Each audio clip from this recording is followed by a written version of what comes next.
오늘은 역대하 14장 살펴보도록 합니다. 자, 우리 한번 생각해 봐요. 아사가 몇 번째 왕이죠? 이제 유다 왕으로는요. 그 전까지는 통일 이스라엘 나라의 제일 처음 왕이 사울 왕이고, 두 번째 왕은요 다윗 왕이고요. 세 번째 왕은 솔로몬이고요. 그 다음에는요 두 나라로 갈라지는 것이 르호보암 왕이에요. 그러니까 유다 왕으로는 르호보암 왕이 이제 첫 번째 왕이 되고, 그 전에는 통일 왕국으로 있었어요. 근데 르호보암하고 여로보암하고 갈라지죠. 여로보암은 북이스라엘이고 유다는 지금 르호보암이에요. 르호보암 아들이 그 다음에 왕위를 얻었는데 누가 나오죠? 아비야가 두 번째 왕이에요. 그 다음에 아비야의 아들이 누구요?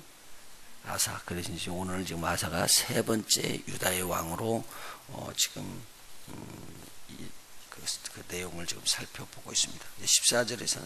14장에서는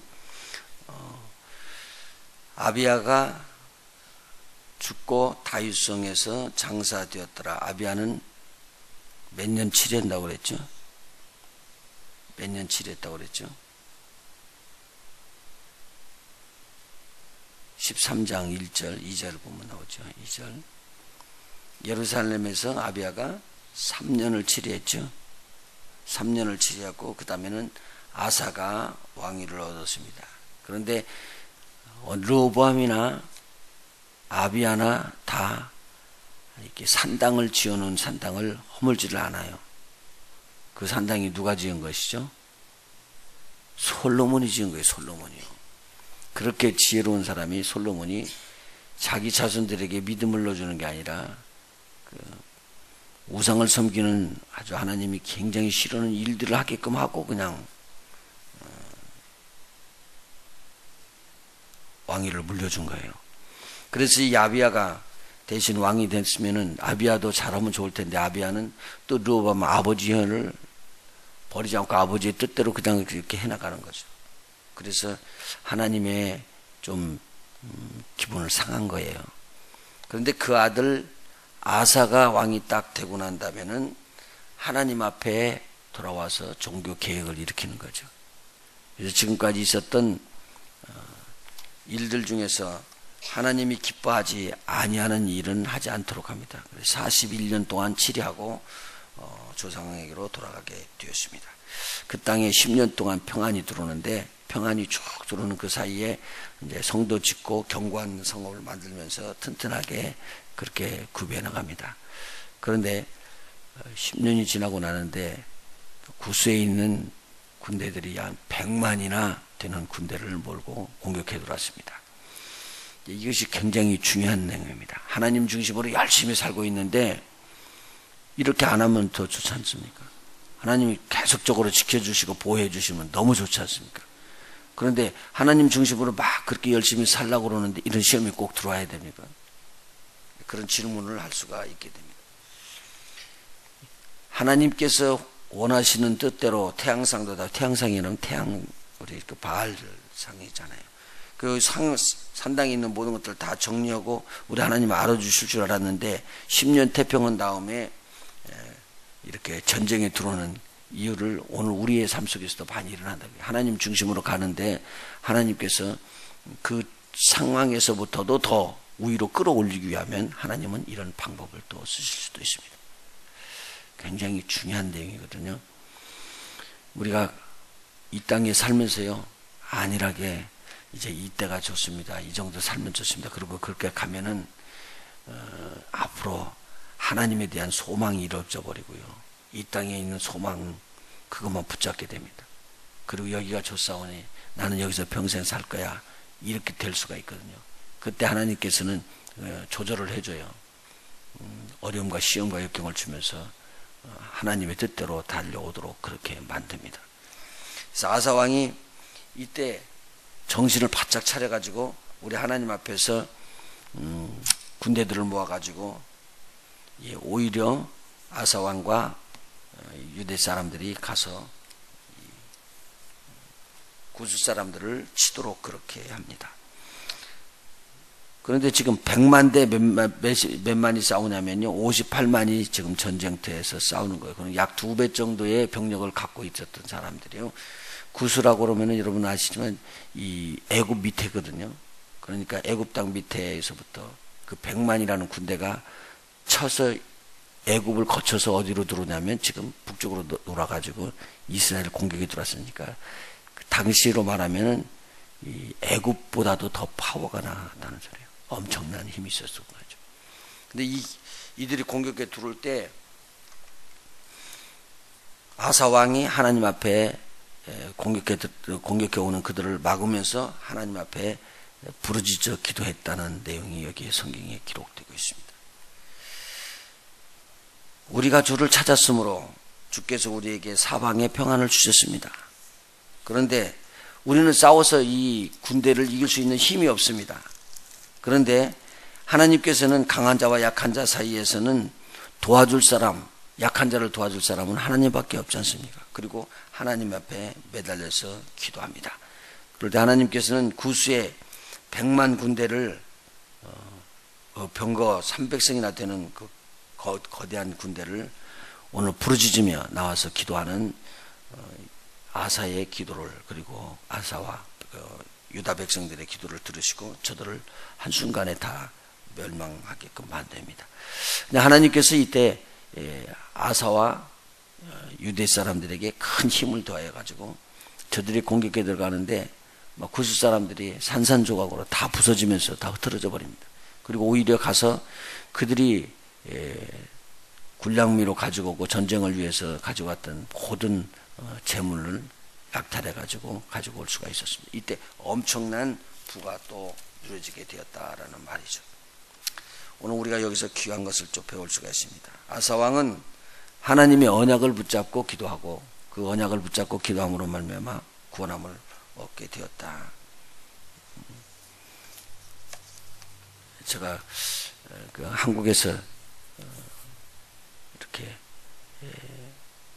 한 학생을 가르치고 있었었는데, 우리 그냥 교회에서 고등학생들을 가르치고 있었을 텐데요. 그 학생이 상당히 참 착실해요. 하나님 보시기에 너무 착실해요. 근데 그 학생이 가정을 위해서 기도를 하기 시작한 거예요. 우리 가정이 구원함을 받게 해달라고. 근데 가정이 구원함을 받게 해달라고 하는데 그 형이 아주 좀 좋지 않아, 질이. 한국어로 말하면 좀 질이 좋지 않아요. 그런데 집을 구원함을 달라고 그렇게 동생이 기도했던 그 기도를 하나님이 들으신 것 같아요. 그러면 그 가정을 구원하기 위해서 어떤 방법을 쓰느냐? 난 깜짝 놀래요. 그 둘째 아들, 그 착한 둘째 아들이 백혈병이 걸려서 고통을 당하게 하시더라고. 그리고는 그 병으로 죽었어요. 근데 그 큰 아들은 회개하고 돌아오는 것이 없었어요. 그러니까 큰 아들은 칼에 맞아 죽게 하더라고. 그리고 정신을 그 가정들이 찾아가지고 그때 구원함을 얻는 일들이 일어났어요. 그래서 제가 그걸 보면서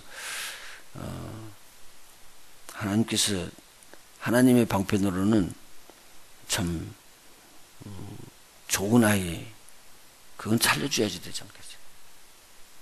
근데 하나님은요, 믿지 아니하는 사람들 속에 믿는 자가 들어가면 믿지 아니하는 자들을 쳐서 죽이는 게 아니라 믿는 자들을 하나님께서 부르십니다, 오히려. 그리고 믿지 아니하는 자들이 그로 인하여 구원함을 받게끔 합니다. 우리들의 생각으로는요, 하나님 믿지 않고 바르게 살지 않은 사람, 저 사람 좀 손 좀 봐줬으면 좋겠다고 그러는데 하나님 꼭 그렇게 하는 건 아니더라고요.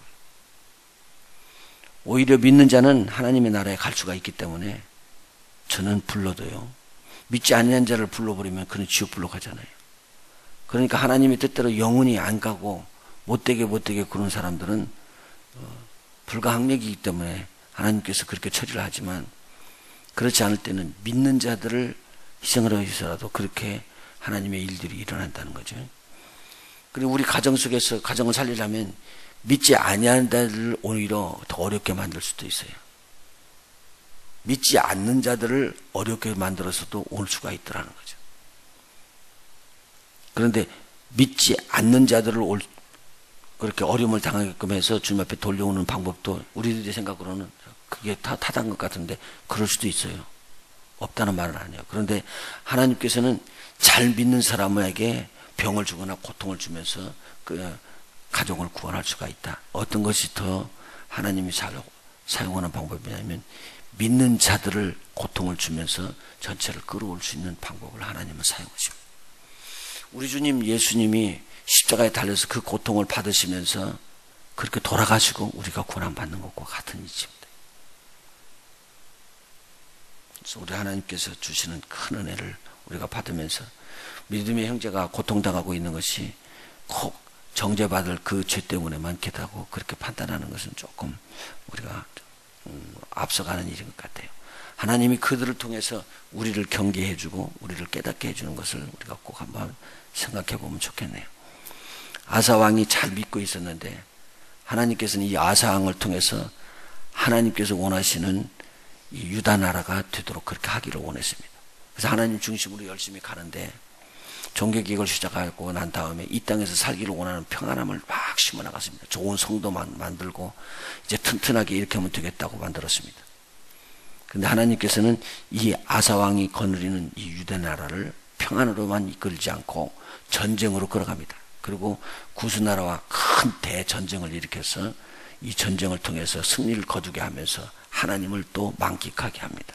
그리고 이 아사왕은 다시 그 하나님을 향해서 마음을 정돈합니다. 하나님 중심으로 이 나라를 이끌어야지 되겠다. 그래서 내일 15장에 나오는 또 중대한 종교 개혁이 일어나게 됩니다. 왜? 하나님은 신앙이 이만큼 잘한 사람들은 여기에 놓아두려고 하지 않습니다. 여기에 있는 사람들은 또 다시 끌어서 또 올립니다. 그래서 하나님이 기뻐하시는 자리로 또 올라가는 거거든요.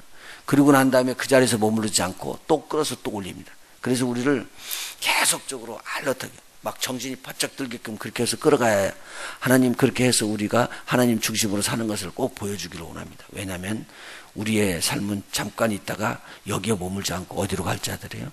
하늘나라로 갈 자들이기 때문에. 그래서 하늘나라에 대한 소망을 이루는 하늘나라에 대한 생각이 들어지기 때문에 그래서 나에게 막 부가 들어오고 평안이 들어오게 되면 하나님 앞에 나와서 기도하지 않습니다. 여기가 조사원이고 머무를 수가 있습니다. 그때 주님이 오시게 되면 큰일 나는 걸 알기 때문에 우리에게 사사로운 일들부터 간섭하면서 계속적으로 깨어있게끔 하고 하나님 중심으로 가게끔 하는 거 이것보다도 더 큰 하나님의 사랑이었습니다.